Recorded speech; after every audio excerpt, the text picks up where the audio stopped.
cookies if you want to.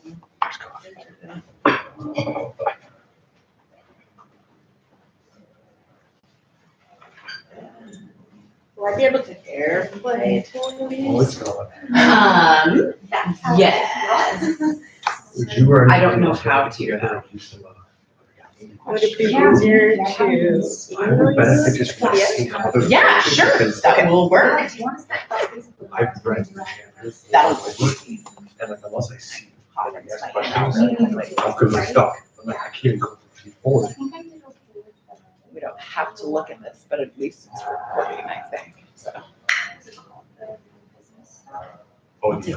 It's number 2, otherwise we'll start recording.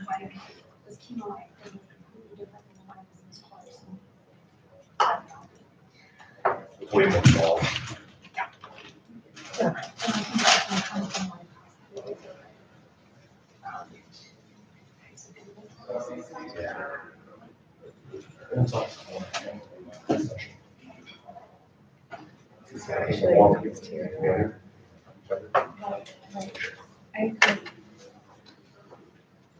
Well, making it through the start of week 3. That's right.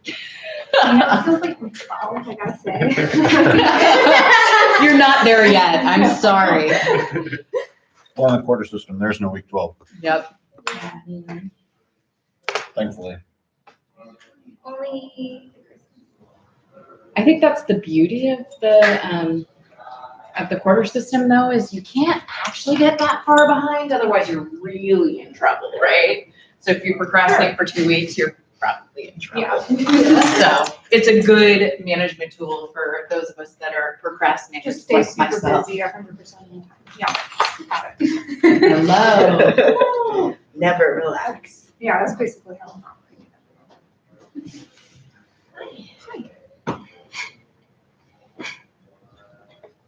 We'll give people a couple more minutes, but there's coffee and cookies. So grab coffee and cookies.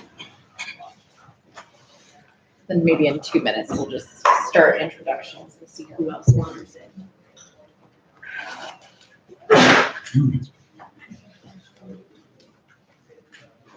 You recovered from immersion, Kristen? No. Did you cry? What? Did you cry? I cried. No, I did at the end, not during, just after. The toast. No, like on the drive home. Yeah. From the tension of the weekend. Yes. I've had like leadership type, like intense weeks and weekends like that before, and I usually end up trying. This one's tempered though with the idea that it's like a business simulation. I was feel calm and collected, man. No problem. Just gotta make the revenue target, so. Oh, but my team won. Oh, that was good. So of course you didn't It's cry. like a. No reason to cry there, I guess. It helps buoy you at least a little bit. Oh.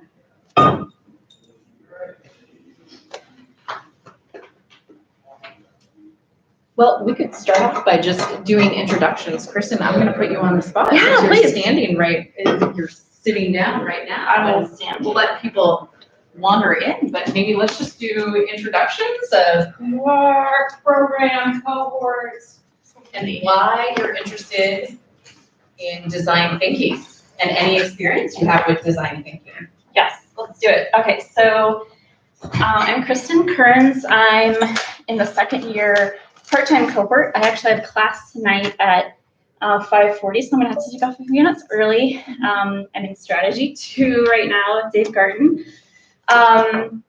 Let's see, I was introduced to the concept of this group just about this time last year in the ambassador program.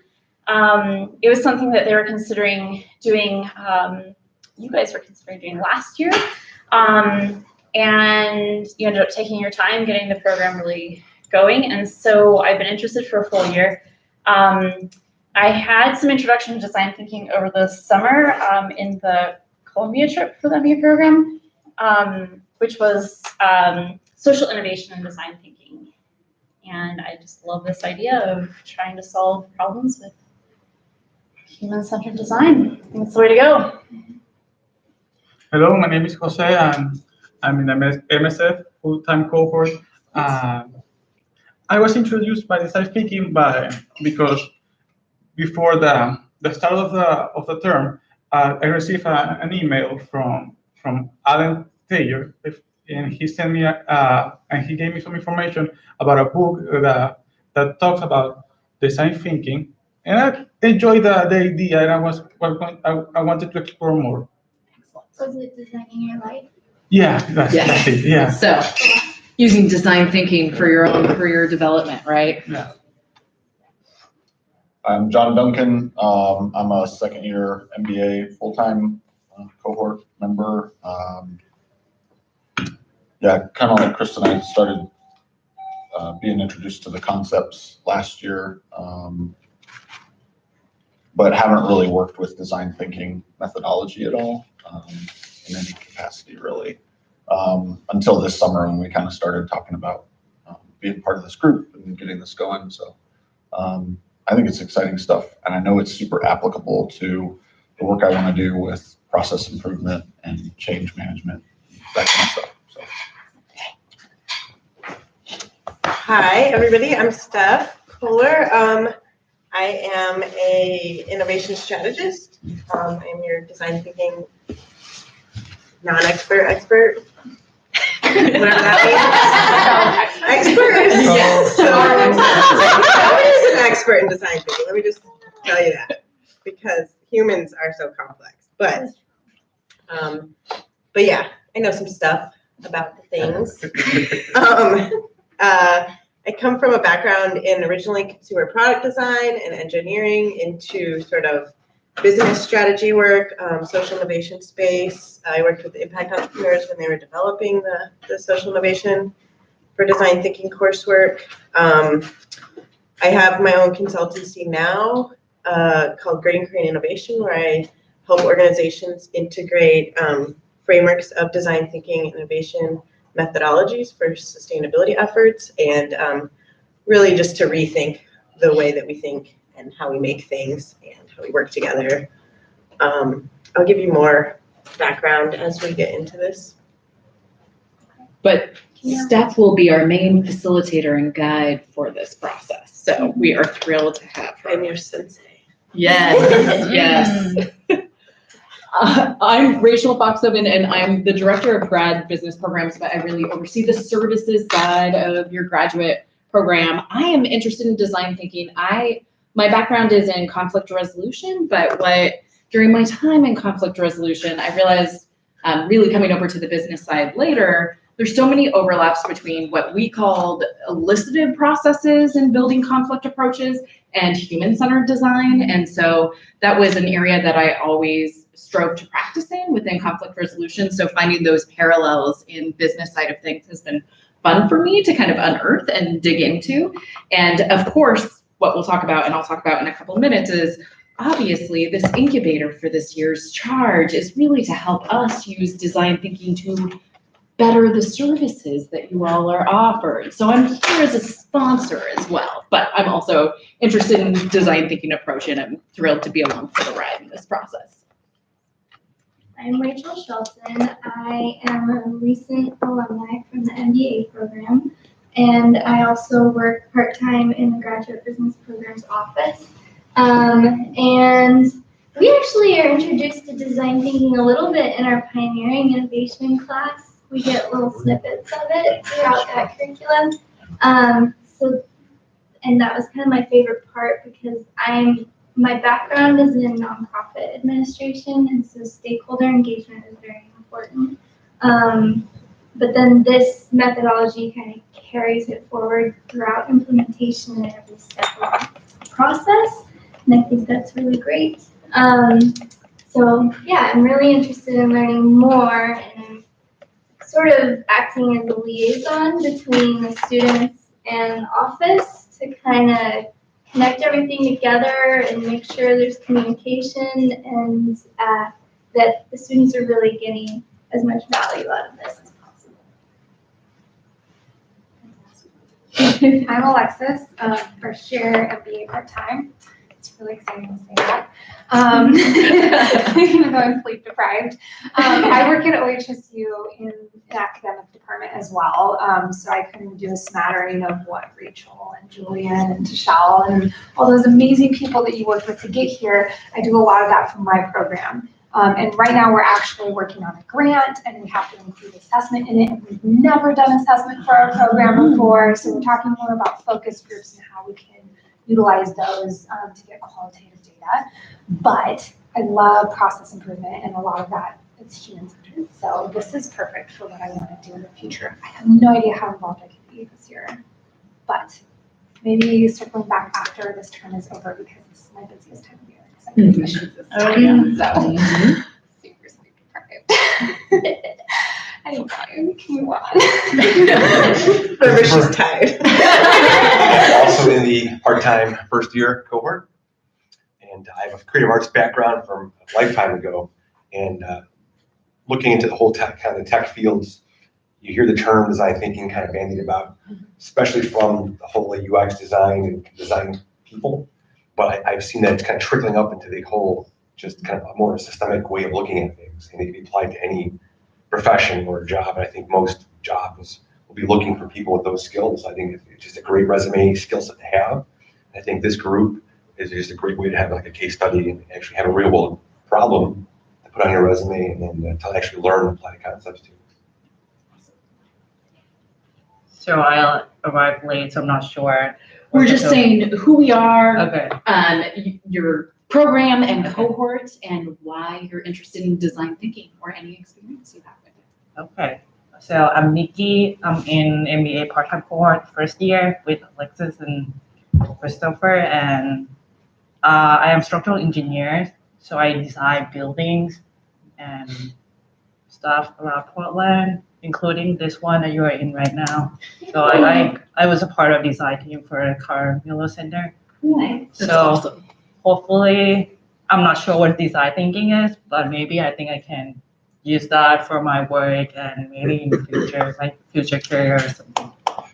So, yeah. And John Kim spoke to us at orientation. Yeah. Suckered you in. Yeah. Thanks, John. So I'm super excited because it does sound like everyone has kind of their purpose for being here. And before I really hand it over to Steph, Rachel and I were just going to give a little more framing. I think everyone kind of knows what it is and what we're thinking about, and we're going to have Steph give us an overview really to ground ourselves in truly what design thinking is and how we'll use the approach. But again, I kind of said it in my introduction. The main thing is that we really do, I mean, this came from a couple different things, right? From a deep need from my office of wanting to get student feedback more holistically, right? We maybe get it through surveys, but 60% of our students are part-time students just like you all, right? Managing a ton of other things. So how do we get your feedback about what's working, what's not, when we are not always in those spaces with you and you're running so hard?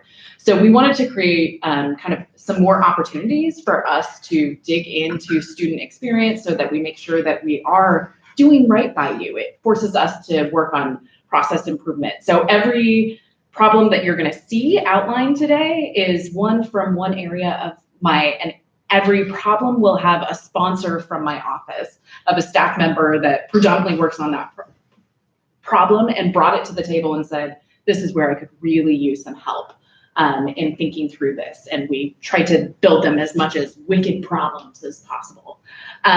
So things that were hard for us to get our hands around, especially given the amount of students and the diversity of students that we really serve. But my long-term hope is also to create more opportunities for design thinking to be a closer part of our student experience, right? So that you all can also gain these skills, gain some understanding. And so that's where Rachel is a huge partner in this, of really kind of overseeing your experience and depth into this. And so I'm maybe going to let her talk about also just how we envision that around debriefs and digging in. And then I know at the end we have Kristen and John will talk through what the next step is on that, as far as even thinking through a student group around design thinking, if folks have interest. So those are the two deeper areas. Rachel, what have I missed? So I want to just say that this is the first time we've ever done this, and so this program is very much in its infancy. And so that being said, we want it to be really flexible and have a strong feedback loop. So any input that you can give us along the way is very much appreciated. I also noticed, I think, through the School of Extension Studies for Executives, there's a design certificate you can, is this related in any way to that, or this is a separate entity? It's separate at this point, but those are things that could be explored a little bit, right? What is the relationship between this ongoing student group and entities like that? So Yeah, and we'll talk more about kind of ideas that we have for the future toward the end of this. I think that's all I have. yeah. All right, Steph, it's yours, and I need to actually get this up, huh? That would be helpful. Getting close. It's all right. Okay, so, If it wants. Here we go. all Yay. right, so, first off, before we do anything, I just want to go ahead and give Thanksgiving for the land that we're on and honor that it is now ours.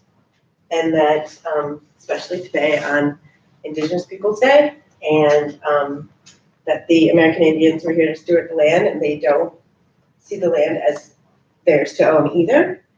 But we are on stolen land, and I just want to honor that and give thanks to the land that we're on. So hi, I'm Steph. Just to give you a little background beyond what I had already told you, I'm working with a collaborator, Katie Tucker, I'm a partner and consultant as a part of an organization called Work, and what we do is we strategize with organizations and bring design thinking in to create a culture of innovation, process improvement, help them learn design thinking and human-centered design tools and frameworks. But more specifically, I think what drives our work is that the more that we face the problems now and tomorrow, the more we need all hands on deck and mass collaboration. And so our goal is to really look at how do we work better together? How do we co-create beyond collaboration? And then how can frameworks of design, which has typically been used to sell better products to people, right? To create services that people really love, to create businesses, sort of and mechanisms of selling, and rather flip that and say, like, how do we use that to solve our very human challenges? So I think I told you a little bit about sort of my pathway from engineering, consumer product design into innovation strategy work. But I got into my first career of consumer products and was totally in love with the emotional aspect of how we connect with our objects and sort of the service of things that are connected, and then fell massively out of love very quickly when I realized the construction of the system it was a part of. And so how we are asked to create things on the planet, but not pay attention to how that's coming out of the earth, how we're processing it, how it's going back into the earth, and then everything in between. So I went back and got my master's in sustainable design, which is really whole systems thinking. How do you look at the trade-offs? How do you look at everything as a life cycle? How do you look at the interconnectedness, interdependencies of human systems as well as natural systems, and the two, because we are nature, we're not apart from nature. And so we kind of have to unlearn a lot of what we've done so far as people. And so one of my areas of expertise is in an area called biomimicry. So how do we learn from nature to solve human challenges? And how do we do that with giving nature a seat at the table? I also teach a course in PNCA's graduate school of collaborative design called Design Futures and Ecologies, which you don't have to be a student to take, so saying. Another thing that I'm a deep believer in is visual thinking. So you may notice in the course of our workshops together that I'm going to be drawing a lot or ask you to draw. And the reason is unless it's sort of out of your mind and on paper, it's not real yet. And we think so differently when we're drawing. We communicate through visual processing. Our brains are processing at least 65% visually. And so kind of the old school method of like, you know, using to teach math or whatever, like using the overhead projectors, you know, we used to be able to see as ideas were unfolding and as like, you know, our teacher was providing depth to that. And now that we've got like nice PowerPoints and stuff, we don't engage in the same way with visuals. And so I like to bring visual thinking to everything that I'm doing. So when it comes to design thinking, one of the big core tenets is that you actually do things instead of just sitting. So I'm gonna flip the script on you from the original plan and ask everybody to get up. So let's have the four of you go to the end of the table. And the four of you kind of stay on this side. You might need to, sorry, four on this end. And you over here. I'm sorry, I got your name already. I'm Kristen. Jose, can you go over here? Kristen, come this way. Okay. Okay. Okay. Oh, yeah. So push your belongings to, here, let me get this stuff out of the way. So push your belongings to the center or away from you. Because I'm gonna need a volunteer from each team to scribe something. Okay, choose your volunteer, okay. So.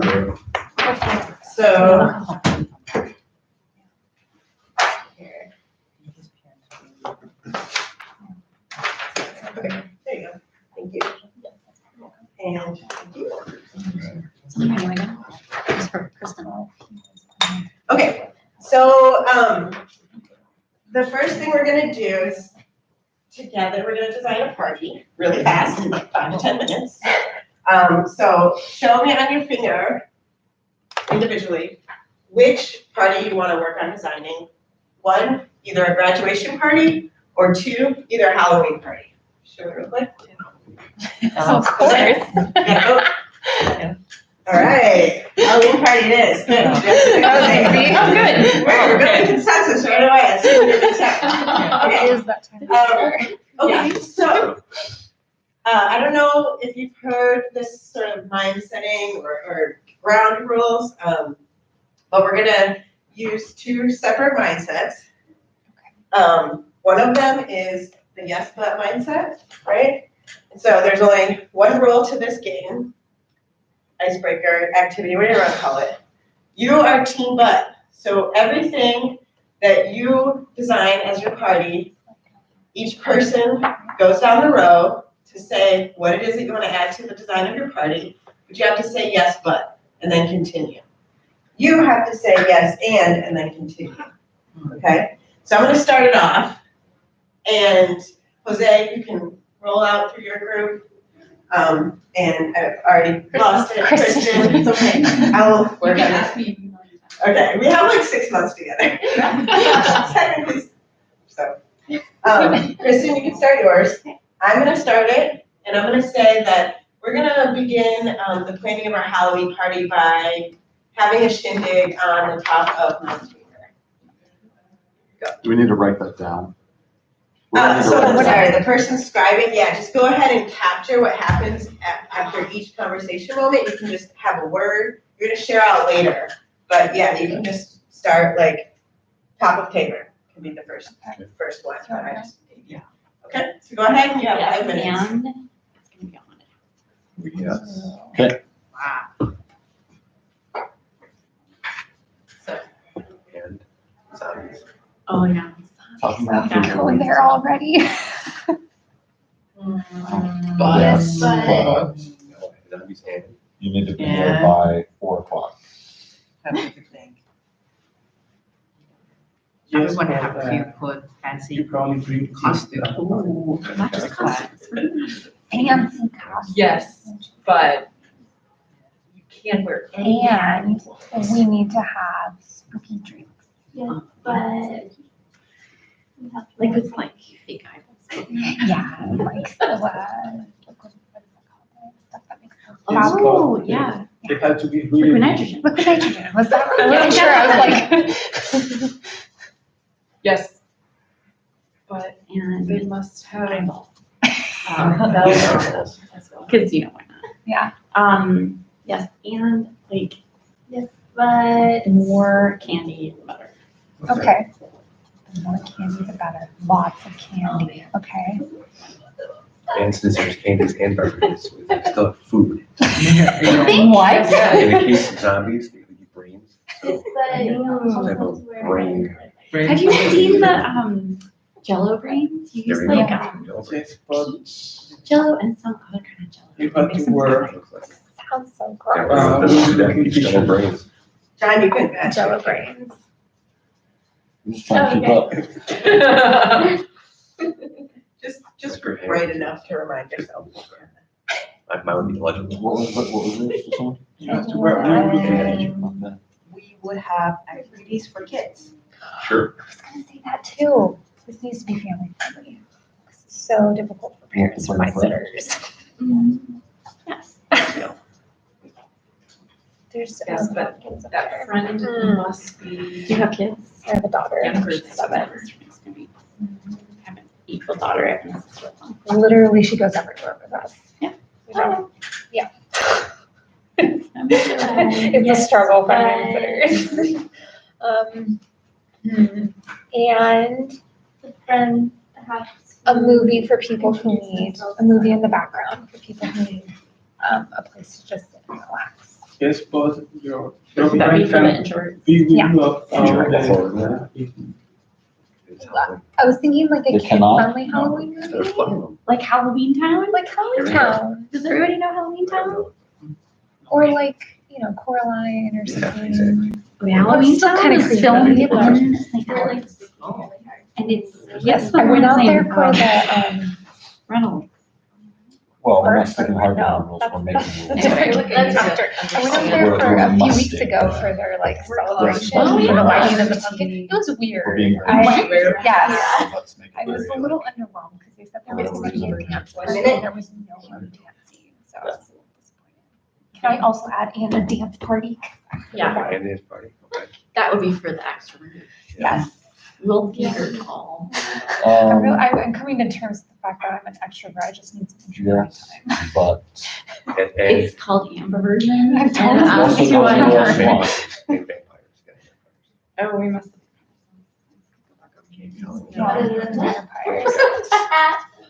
Tables make me OCD. Yes, and Everything else is great.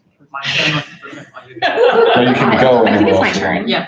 Okay. Okay, Yeah. yes, and, Interesting. Yeah. organ music. Ooh. Push back on that question. My dad plays That's organ what and we he do. recorded like with a Yes, but. tape deck, Uh-huh. sounds creepy. creepy organ music, and now I have it like on. As an MP3. It's laying over here outside my door, and it's Most so eclectic creepy. Halloween Yes, party. but. Alright, time is up. Something for everyone. Oh, wait, wait, Is that time to Oh, you can change it at the You sure? party. Okay. Okay. Head back to your seats. Scribe, hold on to your paper.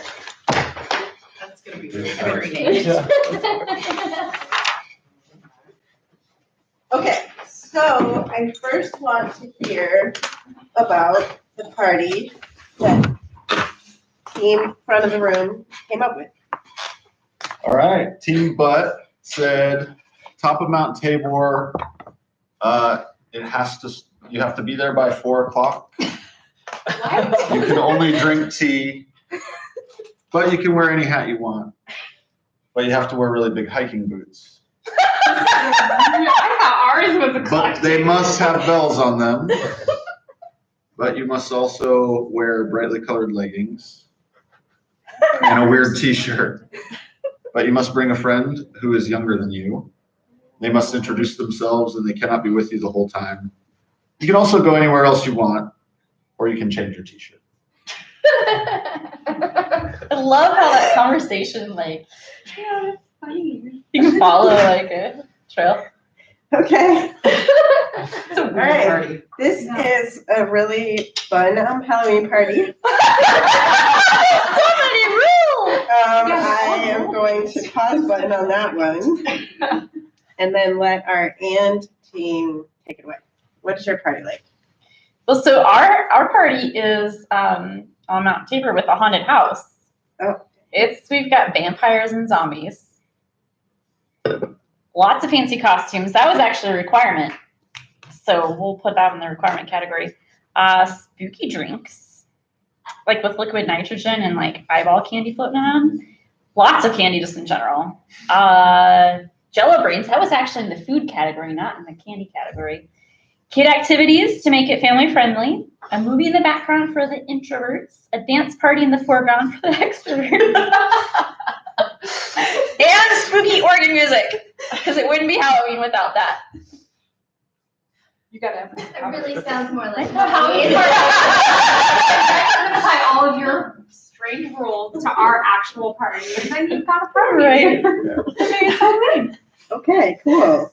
So in summation, we have the party on Mount Tabor with only tea being served, where you're wearing your large hiking boots and bells so that no one can get lost, where you have a nice t-shirt on and you're allowed to change that toward the end of the night, maybe.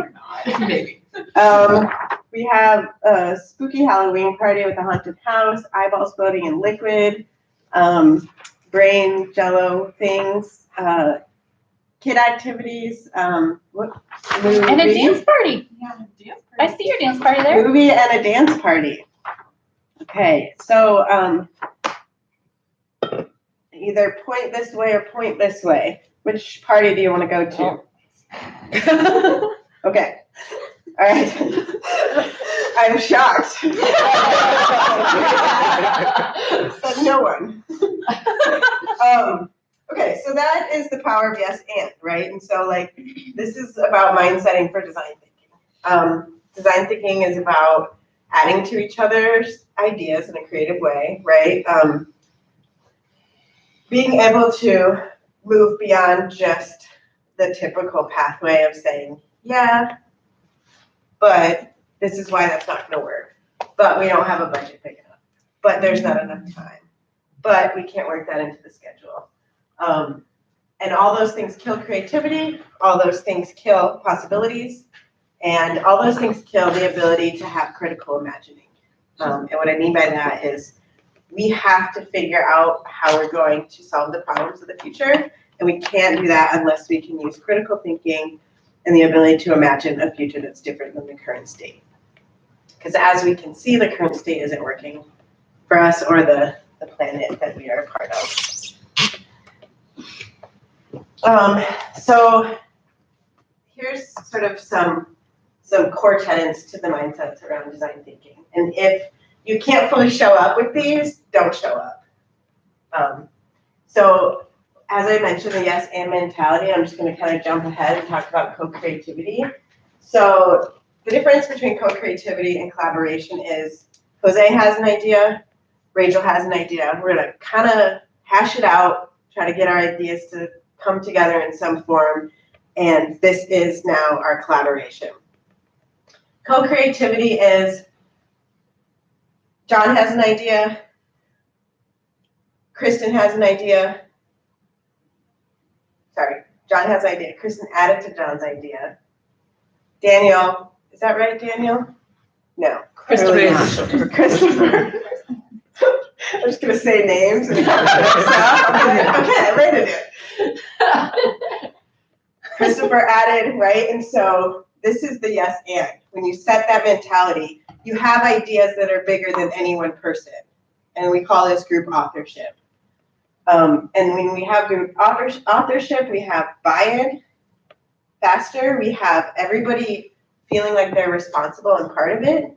And ultimately, we have advocates that can not only move it forward, but that could talk about it and bring other people into the solution space. So yes and mentality. open mind as I've been talking, like the more you close off and you say no but or yes but, the more that, you can't have that critical imagining piece. The being comfortable with not knowing, to not knowing with not knowing. And if you're not comfortable with not knowing and ambiguity, then be tolerant of that. Because we can't just kind of force everybody to be comfortable with that. But if you are naturally comfortable with that, you will be a much better practitioner of design thinking. And I use that term because even if you're not, quote, labeled designer in the design field, you're still a designer. You're still using design thinking to come up with solutions together. And you don't need to run around throwing I'm a designer on your resume, but you can say I'm a practitioner of design thinking, or I'm a lifelong learner of design thinking, or I try to embrace the mindsets of design thinking. So when we're talking about like adopting an innovation mindset, that's across the board. People are at a different readiness level, they're at a different knowledge level, and hopefully after our 6 months of engaging with each other, you'll come out with having a little bit more readiness, and you won't be an expert. I've been doing it for 12 years, and I still don't see myself as an expert because it's always evolving. And I think like staying humble and being a lifelong learner is kind of the better mindset to embrace. Plus, I can't speak to the lived experiences of all the people that I try to collaborate with. So I try to unlearn a lot. I try to understand what the nuances are and the sensitivities that I need to have, and I need to understand like sort of what the political situation of anything looks like. Because at the end of the day, designing together and collaborating is a political act. So getting out there, right, actually getting out of the room and talking to real people is a core tenet of design thinking. So in our loops of the people that we talk to every day, the conversations we have online or the websites that we visit, those are all validating our own assumptions. And design thinking is about getting out there and questioning your assumptions. Always asking why, like question. While you're talking to other people and getting out there, you have to be a critical listener. And this is like more important than being, to me, I think a good storyteller. It's more important than sort of helping someone else see what your perspective is. It's how do you understand someone else's story and try to steward that story through telling the truth. And also honoring the fact that you don't have their lived experience, but you might be able to bring their story into a room when they can't be there themselves. Sorry, we got some duplicates here. Yeah, to get out there is apparently really important.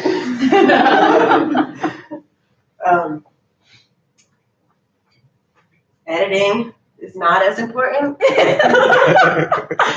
it together for sure. But yeah, ideas and documents are living. So core tenet to design thinking is everything is an iteration. Of course, depending on where you are in the process, you have to stop iterating and launch at some point. But then we like to call those learning launches, right? Or version 1, because we're kind of the mindset is that you never stop evolving and learning more and gathering information and becoming more and more aligned with the natural world. We have a ways to go with that part. So, when we're looking at solving big challenges, as I said, we have to do that together. So here's just a quick example of like what I mean.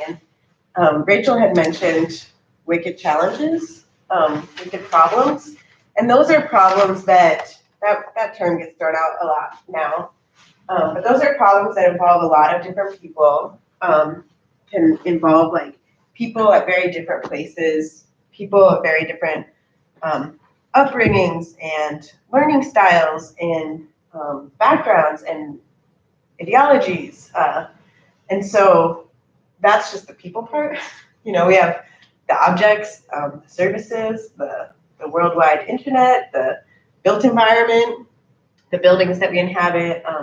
And so the more we get the better we get at thinking about things in whole interconnected systems, the more that we're gonna actually be able to make real differences in the work that we're doing.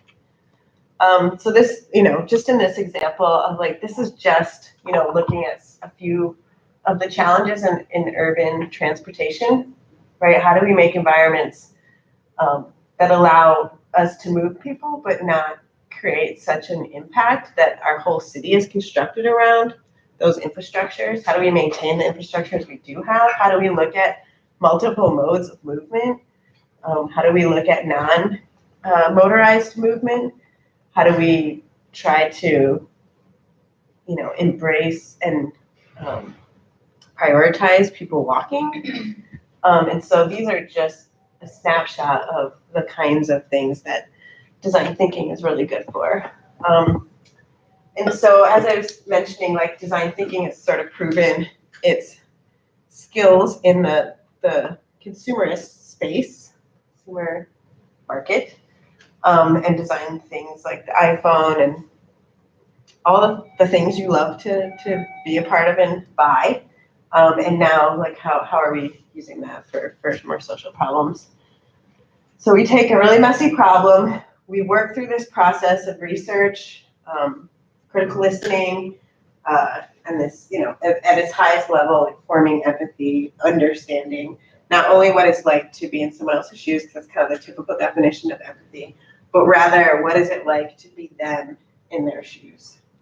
And I want to push back also because, most people when they're talking about human-centered design, they're saying that humans are the most important thing. And as you know, my background is that I don't believe that that is the only thing to consider. And so I like to push back on human-centered design and call it life-centered design. And I like to also insert a term that I may or may not have made up called bioempathy. Like, how do you have empathy for biology, biological organisms, and the natural world while you're kind of going through the state of trying to understand and empathize in the problem space, defining what that problem really looks like.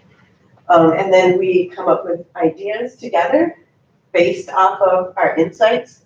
So it's not just ideas that we think are going to work. It's ideas rooted in what we learned and what we heard from the stories themselves. And then we iterate on those ideas, prototype and test until we're delivering something that's a clear solution because we had a clear understanding of what that problem is. So just to reiterate, and if you're interested in learning more about this, you can do a lot of leveling up on your own by checking out the designkit.org and the work that IDEO.org is putting out. There are many other players. Board of Innovation is a really good resource. An organization I'm a part of is called Biomimicry for Creative Innovation, so businessinspiredbynature.com, and we're kind of bringing the learning from nature piece into the mix. But yeah, so how do we first discover what it is that our challenge actually is? Now that we've learned something, how do we interpret that into coming up with ideas? And then how do we prototype that ideas to validate what our assumptions are and what our ideas are? So I want to talk about the process of design thinking. I don't want to go too far in the weeds because I could talk about this all day. But the process in the broad sort of one layer out is called this double diamond process. So you might see, feedback loop type spirals to represent this process. You might see, the curve that I showed you, but at the end of the day, it's about having multiple phases. And some people have like 10 phases, and some people have some sub phases in here. But at its highest level, we're looking at user-centered, human-centered, people-centered stories and understanding, because at the end of the day, we are solving human challenges. So we do good research. A lot of the things we create are just go straight into like, okay, we've been asked to create this thing.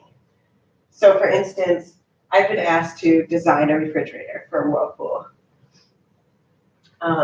I might lightly stand doing research by checking, doing competitive landscape, seeing what's out there in the market, seeing what customers expect. But what I mean by the kind of research that this process brings is that I might go into someone's home and watch them prepare dinner. And how do they interact with their refrigerator? I might totally flip the question and this is sort of a technique for biomimicry, and stop saying, how do I design a refrigerator? But instead say, how do I store food? Or how do I keep food cold? And then at that point, I can look at biological organisms or examples of natural systems that are able to cool food or store food. And so what design can bring to the table is flipping that question on its head. So no longer am I embedding the solution in my line of questioning. And in that, one core practice that we do, and eventually, we'll kind of work this out in some of our workshops, is to do something called how might we questions. So instead of it just being a question of, how do we make this new refrigerator? How do we make this refrigerator more efficient? It's how might we store and cool food? So the how might we, again, sorry, I'm getting over a cold. The how might we keeps us out of the solution space when we're in the questioning space. So there's this feedback loop of both discovering what it is that's the real challenge, what people are experiencing, what they're doing instead of just what they're saying or reporting to be doing, and then defining that challenge and honing in. So we go from the really messy, hairy problem, get divergent, so we ask a lot of questions, continue try to define the space that this lives in and locate that in sort of the whole ecosystem of the challenge itself. Try to look at things that you may not think are a part of it, but can actually be the root cause of a potential problem. So we get a lot of information here. We try to make sense of that information, understanding what the true needs are and what values people hold around them, until we hone in on something we can chew on, right? So we've got a lot of food. We're trying to ration our stomachs to not throw up. We have something that we can chew on. And that's kind of where the definition of a problem statement comes in. And we'll go over that tool over the course of our time together, sort of honing in on making good problem statements, because that's like an art of its own. And then we come up with ideas and work on prototyping those ideas. As we're iterating those ideas and learning more and more and watching real people use them, or having a relationship with the people that are using that service, having a relationship with the people who are coming into this program, and then, kind of drive into a specific solution, but that's always able to evolve sort of as needs change, as priorities change, as you level up. So, yeah, here's just like another way to identify that of like, how do you not only identify what the needs are, how do you immerse yourself in that challenge? So the getting out there part is really important, but getting out there and where the challenge is happening. So, you kind of old school thinking in business was like focus groups, right? And I'm going to bring people in and ask them what they think. And human-centered design says, like, you need to go to where they are. You need to observe. You need to not dictate what you want to hear, right? Because people often report something different than what they're actually doing. And, kind of new school business is, how do we illustrate a business model rather than put together a plan before something is real? So the business model allows you to see the components, iterate on those things, validate those assumptions. It's very in line with lean methodologies, design thinking. They all have sort of the same basic mindsets when you look at it that way. How do you reframe your challenge away from just what you know right now into what you're really observing, researching, immersing yourself in. Again, then to defining the problem, building an idea, iterating on that. I don't know if you're familiar with what a prototype is, but I'll talk about that real quick. So someone might think like a prototype is to make let's go to tech or UX. Like, let me make a wireframe, let me pull up a fake website and watch people use it. That could be a prototype. Another prototype could be us with a handful of Legos out, and we say, okay, how the Max is going to run is like this, and these are all people, and this is a group of fourth graders, and this is how the Max running. When they get to this stop, these fourth graders do this. Like, I'm prototyping right now, right? Role playing, building things out of cardboard. You don't need to just have glue and scissors and pipe cleaners to be prototyping. I can just as well decide like, okay, I'm gonna see when someone lands on the admissions page and they click on the application, like it opens this page and this, you're gonna tell me like why you're here, and you're gonna read this page and you get stuck here, and I'm gonna engage with you of like, why are you getting stuck? Why are you even opening this page in the first place? What are you trying to get out of that? And you're not clicking on this button, so I prompt you with this kind of communication, right? And so this is crude prototyping, but we're thinking through our sketches. We're thinking through our prototypes. And the faster we get to doing that, the more insights we can glean outside of just like these conversations, because frankly, we're so good at talking that we need to get better at doing. Can I ask a question about the focus groups, since that's what I brought up? Is when you say don't like steer down a line of conversation, do you mean like don't stilt the conversation, build questions off of what they're already talking about, roll with what they're talking about? So I'd be like, okay, well, we've learned that or discussed that. Let's move on to my next question. Yeah, Okay, I just want to make sure. Yeah, so there's, we won't have the time to get into it because this is not a proper design thinking Right, course. I'm sorry, I don't want to. No, that's a really good question, because I'm not saying a focus group is bad. A focus group is part of a large suite of research methodologies, Okay. right? And there's a lot that you can gain from that. One thing that we do upon going into research, if we want to say, hey, we want more than that, just that methodology, is we'll create a research plan.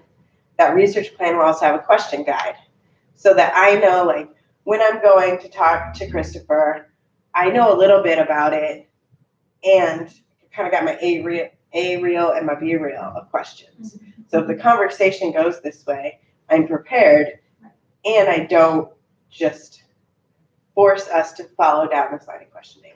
So when you're kind of, whether it's a focus group, doing one-on-one interviews, empathy interviewing, even when you're just kind of trying to walk through the space and ask people questions in a casual way, you still kind of approach it with a plan.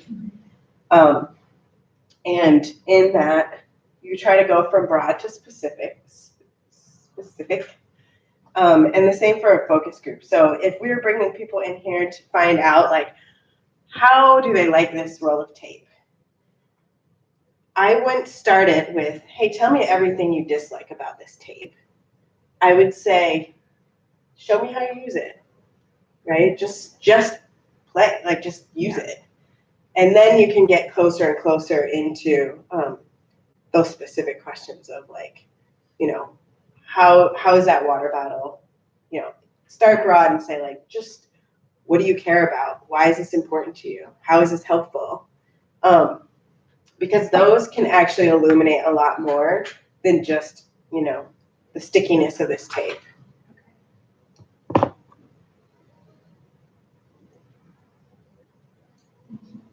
So just to give you a focus group example, I have been doing some work as a toy designer, and then I've been doing innovation strategy work with a local toy company. And they launched a product at Toy Fair in New York in January/February. The product had like over $1 million worth of investment. They launched it at Toy Fair a couple of months in, and the product tanks. And I was not doing innovation strategy work with them yet. This is what sparked it. But they were like, we don't have any clue why this product tanked. Okay, it's a product, it's like a little toy that runs on a ball bearing. It's supposed to be like a skateboarding toy for really little kids. It's got like Tony Hawk branding. Who in this room knows who Tony Hawk is? Okay, everybody in this room, if you're all 8, you have no clue. Okay, so I said, did you guys do a focus group? They're like, what? No. So they were like, well, how do we get some kids? And I was like, well, Oh, boy. it's take over 9 months. No. One of our designers had a 9-year-old boy, and he has friends.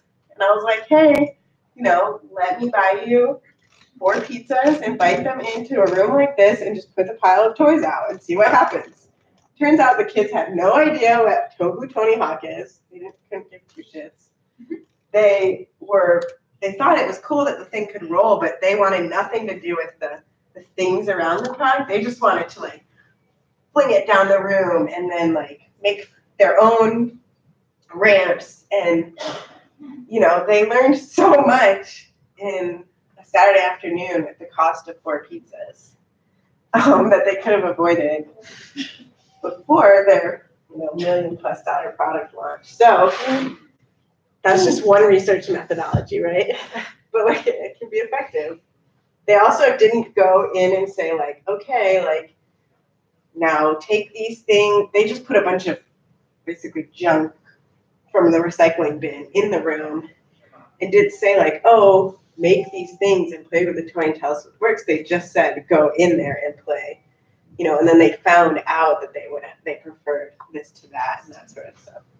So starting broad and then getting specific. Also, when you're doing empathy interviewing, the same rule applies. So like, if I don't know you and I'm interviewing you, like I'm not going to start by saying like, so do you have a healthy relationship with your partner? Right? That's like too intimate. But I could say like, hey, are you from here originally? Or like, what do you like about Portland? Or what do you do in your free time? And start broad in that like, to build this rapport and gain that trust. So, I mean, we could talk about like, research and methodologies, interview techniques. But thank you for bringing that question up. So, sometimes this double diamond, like, depending on what the project calls for, sometimes this looks really long, right? And you're spending a lot of time in this understanding the challenge, doing the research and understanding what people think of space. Sometimes you're in this space for a really long time, depending on what your product development life cycle looks like. So for instance, in the transportation industry, when we're working with car companies, they're on like a 5-year timeline for the later end of this, when they're actually making the vehicle. And so by that time, like you think all this is still relevant? Often not, but they have to then be speculative. Say like, okay, what do people need in the future? I'm wondering how it feels in the middle when it seems like things are the most diffuse. Can you feel like when you're in that space? Because I'm wondering if I feel that when I'm writing a paper for Dave Garten, right? You get started and you're like, here's the challenge, and oh my god, I'm in the middle of so much data and I have no idea what I'm doing, and finally you start distilling it down. Is it a similar feel? Absolutely. Okay. 100%. Yeah. Then I know what it feels like. Yes. Yeah. It's not the whole world here, but it is something you can move toward, right? And so that's the thing. It's like sometimes we are asked to solve all of this. And you're like, no, this all exists. I want to show you that I know that and that I'm thinking of what I'm solving in context to this, but I'm only going to pull out these 3 things and look at that. And then through really digging into those, I'm only going to do this one. And so you get really great solutions, great ideas, and have real things to test when you hone in. But if you don't, you have, you know, a 2,000-page paper that makes no sense to anybody.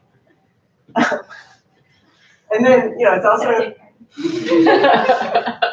it's also helpful to use what works best for you. So for instance, because I'm such a visual person, when I had to write, like take all of my research and distill it to some kind of thesis, I was really stuck. I was like, I'm not a writer. Making, you know, 50, 100-page paper is like not my jam. And so my mentor was like, well, just do it in the way that is how you best do it. And I was like, well, I'm just gonna draw it on a poster, my entire thesis paper, or how I would explain it. How would I tell that story? So I drew it all out.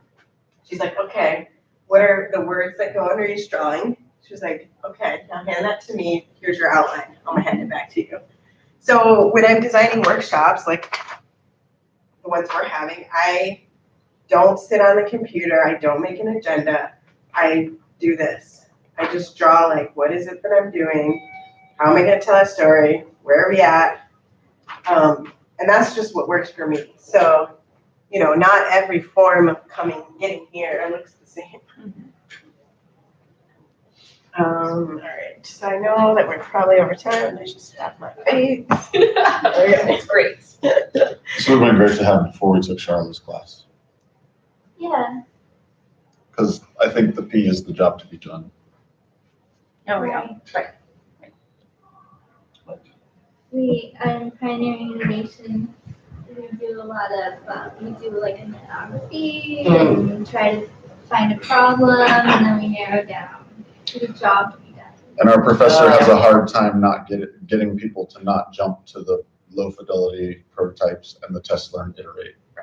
She has a hard time getting us to focus on this identify and immerse, observe, interview, research, classify those observations. Like, she really wants us in this side of the frame so that we can really get to a specific job to be done, a problem that we've identified there's a market for, that there's a consumer who really has a frustration that needs to be fixed.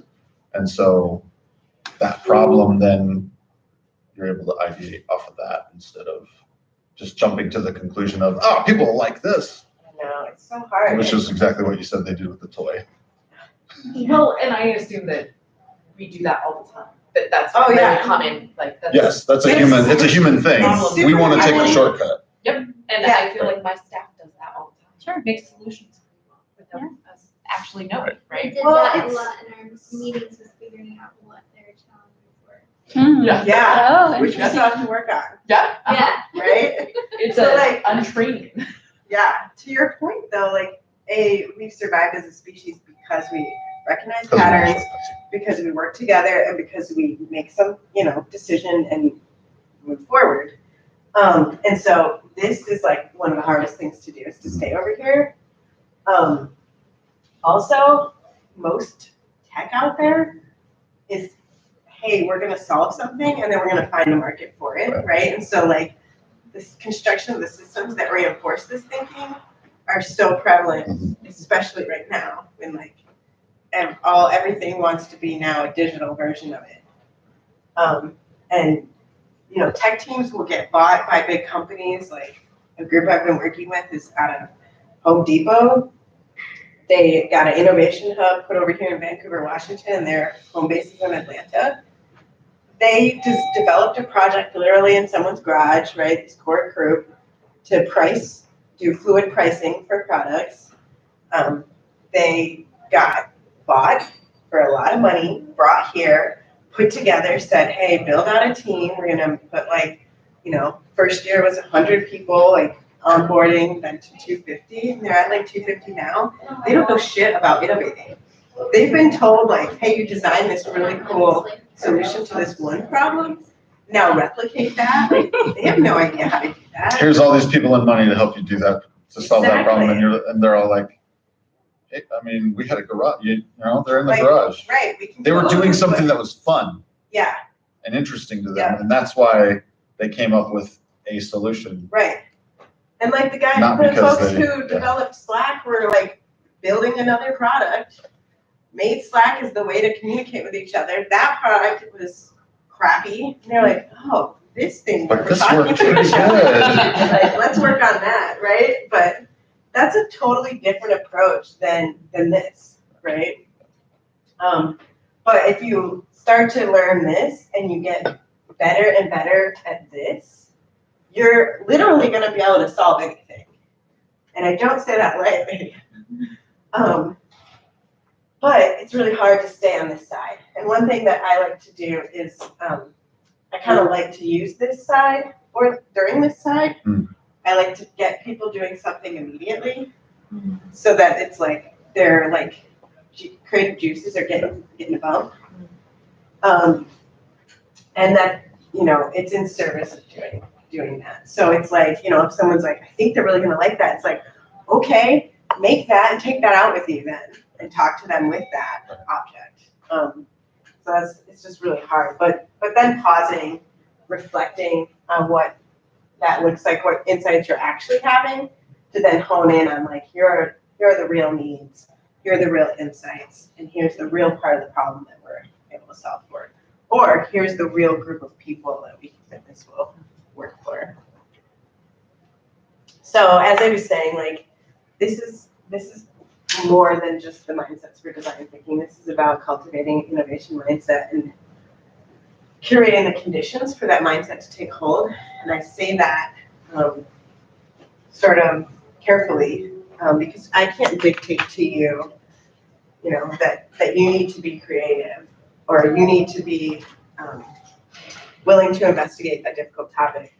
But what I hope in these workshops is that I'm able to curate the conditions for creativity to take hold, for questioning to take hold, for you to show up with wherever you're at and all the stuff that comes with that, and investigate that. So soil works in that way. Soil is like this curating conditions that I'm talking about. So at any given time, there's like phosphorus, and nitrogen, and all these minerals in ingredients in soil. And if a plant lands on it and that's like what they need, and there's enough nitrogen, then that seed will take hold. And if there's not, then it won't. So that's why I say like it's about curating the conditions for innovation mindset. And so the 5 key steps to that are being open to change, embracing creativity, thinking big, showing courage, thinking and acting fast. And most people want to stop there. But I think like thinking or moving more slowly is also an intentional act of realignment that we need to be a part of. So yeah, I hope you'll come into the next 6 months with us. I'm just gonna like blast through really quickly some things that we might do together. I haven't fully crafted the plan, the agendas for these. You know, we only have 90-minute sessions. We're tackling 6 high-level challenges. So we'll have, you haven't reviewed the challenges yet, right? No, I've got them. Okay, cool. So without going into like, hey, we might use this for this challenge, I'm just gonna kind of do a brief overview of like some stuff that we might dig into. Pass these around, like, so these don't have challenge statements, but they have a really broad topic based on each. So some tools that we might do are mind mapping. So understanding things in context to other things, understanding what the nodes are and the connectors. So we can build out this sort of more systems view of the challenges that we're looking at or of the problems.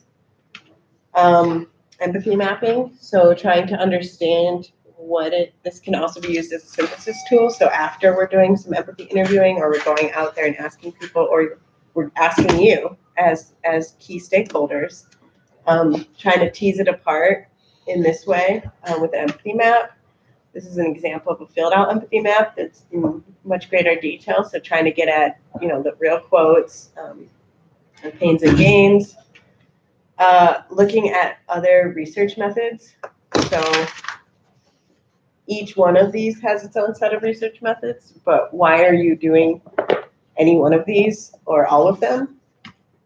Kind of trying to understand what it is that your challenge is, what constraints are, how we might be able to use a worksheet like this to hone in on that problem. And sometimes the problem statement is also in a phase of iteration. So we might try it and then realize like, oh, this isn't good enough, or oh, we need to workshop this together and get to something better.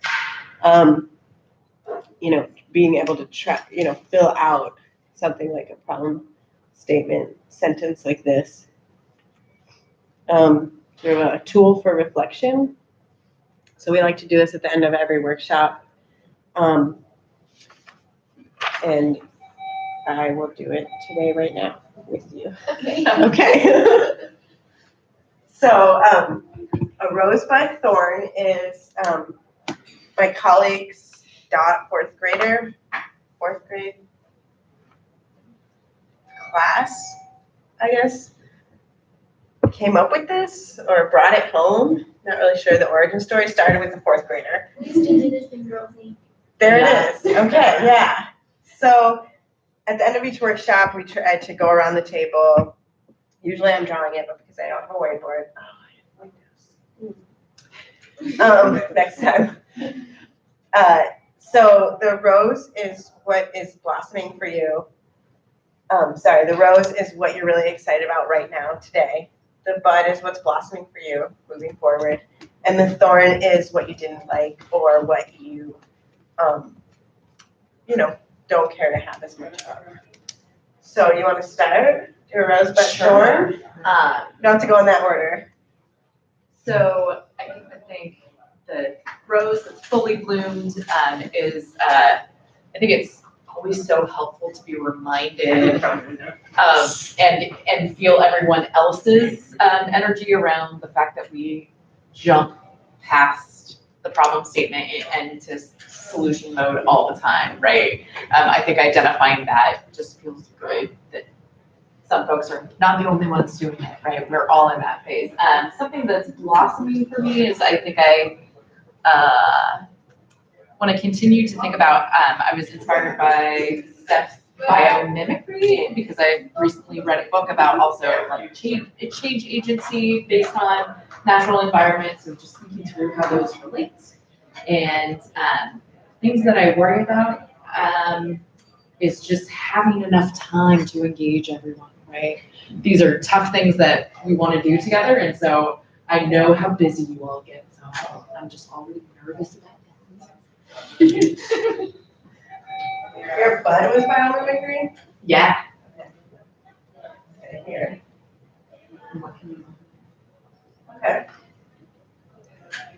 Rachel?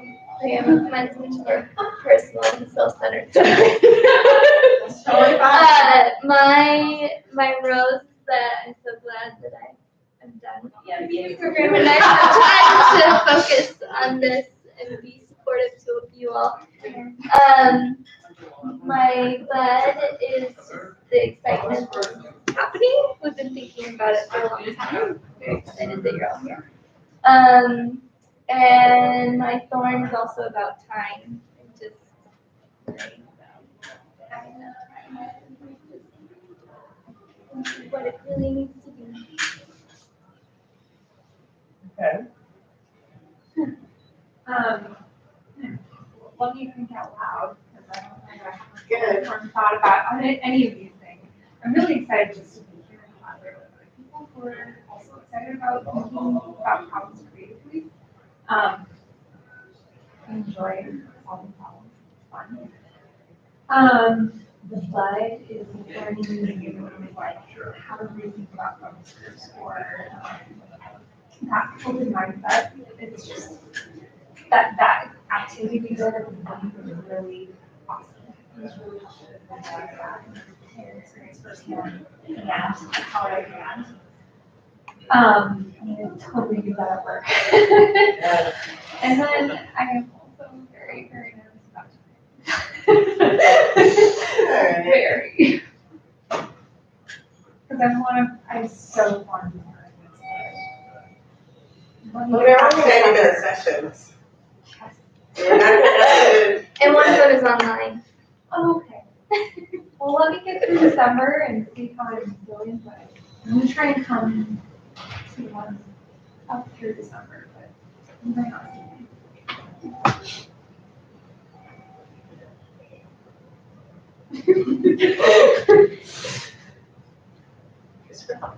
All right, so, so my enthusiasm for being here in Portland, I'm not from here, Chicago, in the West. And so, there's a different philosophy I'm really noticing. I knew this coming in. Yeah. When I decided to be here, which I totally harmonized with. And so it's about kind of adapting the new philosophy. It's really very much about sustainability and environment and social consciousness. Chicago's been a more pragmatic kind of brass tacks business. I'm from the Midwest too. Okay, so in other parts of the That's world, real. but Chicago is definitely. The East Coast in general, I mean, you know, True. it's just like speed and, function and power and like all the dynamics. It's very different. Very different. So my butt is now trying to adapt to this new type of thinking. And, I don't find it difficult as far as challenging. But again, there will be then, I guess, truly keeping an open mind and not falling on 3 decades of just one kind of line of thinking. Yeah, and some creative, super open-minded people like have a really hard time pulling back in. So you have like a skill set that is absolutely necessary, right? We have to have both the divergent and convergent.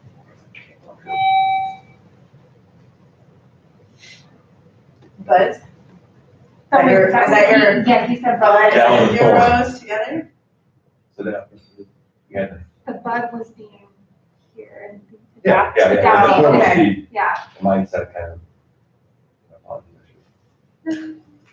No, She just got so excited about Yeah, you yeah. being from the Midwest. And then the thorn was. just not falling into the traps. Oh, yeah. Leo tropes mentality.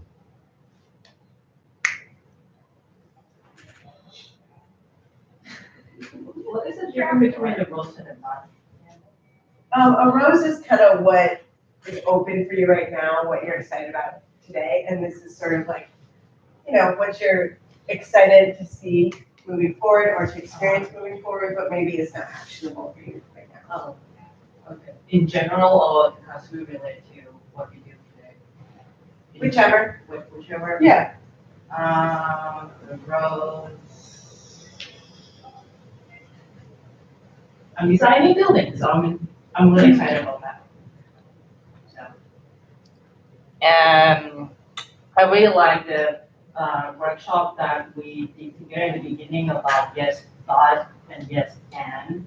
And I know that sometimes I talk to my client, I say yes, but a lot. Like, yeah, you can do that, but we don't have budget to do that. And I will, in the future, try to say yes and to overrate my expectations. And my but is, I can see that this way of thinking would help me in the future for sure for my work and for my life in general. So I'm really excited for that. Cool. And my thorn is that I'm feeling like my schedule is kind of falling apart right now with my work life and my social life and my life, schedule's and falling I'm getting enough sleep. And Wait, the I'm word like- that was incorrect, I believe, was a life. It's time over there for you all. You got time, just life. Guys did it, right? You're doing it. It is more than possible. It's like going through a sandstorm. You can't see the end, but it's there. Absolutely. And all the stuff. Hey, this is Niraj. Sorry, I'm late. I was on the way. So. And we are both in the Dave Burton class in a few minutes, so I'm going to give you mine, and then I think we have to skedaddle out of here. So my rose really right now is this idea of that expansive diffuse space in the middle, and really leaning into that space because it's so important to understanding what's going on. Like that space, I think, is key. You know when you're there, you can feel it because it feels like you're never going to end. It's the middle of a sandstorm, right? Let's see, my thorn is, I'm not sure. I think I need to ask myself if I'm okay with not knowing. I'm not sure where I sit there. I might not be okay with it, and I need to figure that out. It's a good, I have a little checkbox here. Think about that. Right? And it, right? Uh-huh. Life. Uh-huh. Kristen, Yeah, I need to figure that one out. Kristen, maybe you need to get rid of that checkbox. That's a good challenge. That's like the word. Your checkbox has. Will you take care of that for me, Steph? Maybe kind of mark that out. I think maybe we know the answer to this. And you already Oh my know. gosh. You just didn't want to face it. She drew a world and trees. I don't know. And I was not a part of that, but I'm interested in trying this. Go for it. Okay. Yeah. Just pass around the My sign word sheet would be like the that. Jump in. My word would be the opportunity which I see, and the thorn would be the challenges, hardships, plus the caution. Chance to touch something unknowingly, and the rose would be the final output, my achievements, and my fragrance, which spread around after doing the good thing. That's great.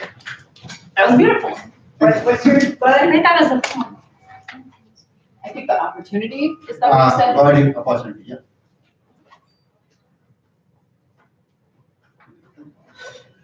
Okay.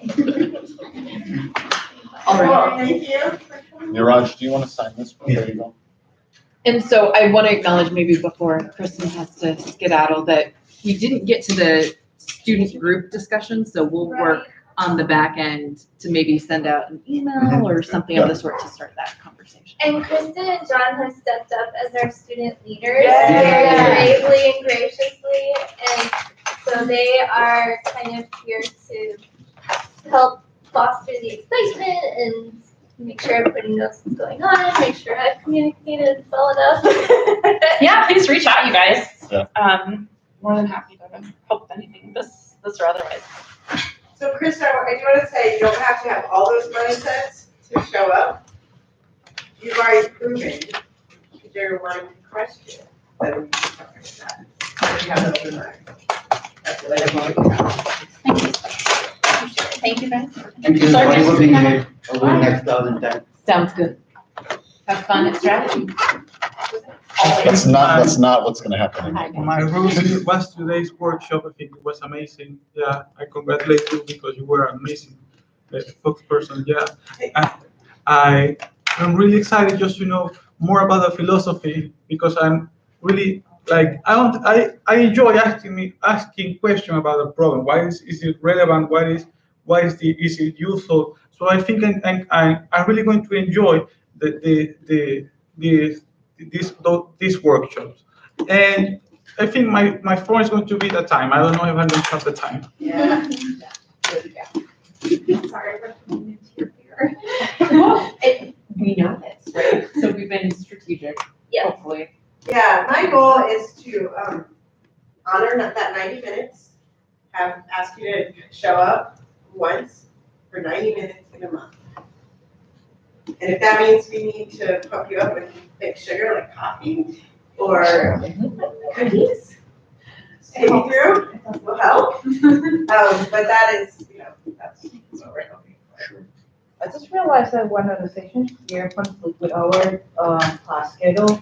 Which one? Is it the Oh, online the one? Julian. Oh, the online Yeah. one, so yeah, can And we so watch it that's later? intended, so there's two of them that are likely going to be Okay. a different set of folks I see. from in here Yeah. because we're aiming for MT and GSDM students because they're online students. I Yep, see. so don't worry about that. Yep, so there's actually more like four So- that are really aimed I at see. you all. So, So less time for you. So, yeah. Wait, we can Marty. pass out for lists, Tuesday, January. Yeah, and maybe that's something that we can help to explain too, is so like, we're hoping that there's a core group Uh-huh. of design thinking people, like us who are here and kind of receive the training and understand the methodology.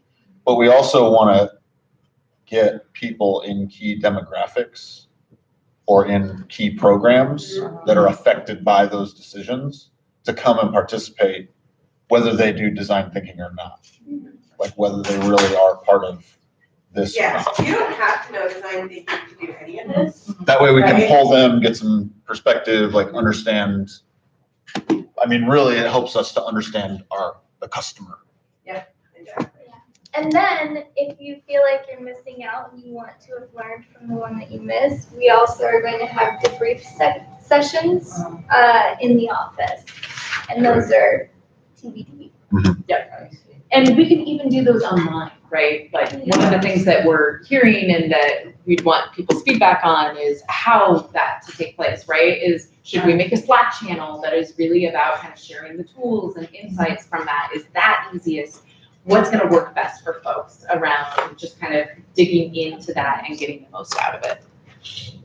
This is like kind of like board learning stuff. So people can join in like one section if they have one. Absolutely. So some classmates doesn't know what this is and they're so busy, so they kind of ignore it. Yeah. And I look at the school website, you don't have a lot of information on there either. So maybe with more information on there, people might be more interested. We can do that. We can do it. Yep. Thank you. So my blossom right now, my rose is just that I'm in school and that I have this time to learn and to sort of explore some different frameworks and think about things differently and just be in business school. My bud is I am applying to work at Amazon. I'd really like to try to work there when I graduate from MBA. And I sent in my application. They sent me back like an online assessment, and I completed that. So I'm just waiting to hear back from them to see if I can actually get an interview. So I'm in the process. That would be up to Seattle. It would potentially. Well, yeah, maybe, probably. And then Thorn is, even though I'm really excited to be in school right now, I'm behind in classes and very distracted because I haven't really been paying attention to time very much. I've just been kind of trying to, like I said, explore some different frameworks and some mindsets and not be so time bound. And it's not great. Got the first F I've ever gotten on an assignment. Right?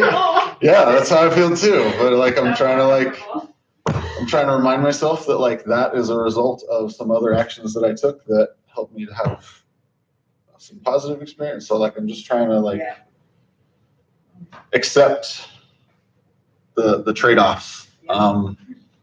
And so yeah, like I was in the exact same spot last year where it was like, time. Like I don't have the time. And you're right, you don't.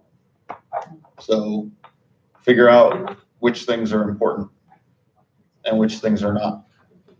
Yeah, and to that note, like that whole like, thinking and acting fast. The reason I added the and slow part is like stop trying to make time for things and make space. Yeah. Because it's in that space that these things take hold, that your creativity shows up for you, that you start to kind of like realize what your purpose is, what your values are. So it's if that's like some little practice you can commit to, one little like 10-minute session, staring off into nothing, staring at the sky, staring at your fire, 5 minutes journaling, 5 minutes drawing something, like that's not a lot of space that you're asking yourself to engage with just yourself, but it's super critical for any and all of these kinds of mindsets. So I'm done. Awesome. Thank you so much. You're welcome. And thank you. Would it be possible to obtain slides or Sure. the graphs? You share. Absolutely. Yeah, I have them. Yeah. Oh, if you're, Let me you do tell me, that. yes, you tell me what you want. Yeah. Some of that looked proprietary, right? Yeah, and so that's where Okay. I will not send anything until you can. Oh, very much trying. Whatever you're comfortable with. Cool. Yeah. Sure. Well, how about we just make a Not yet, verbal but- commitment to like be responsible about it? Okay.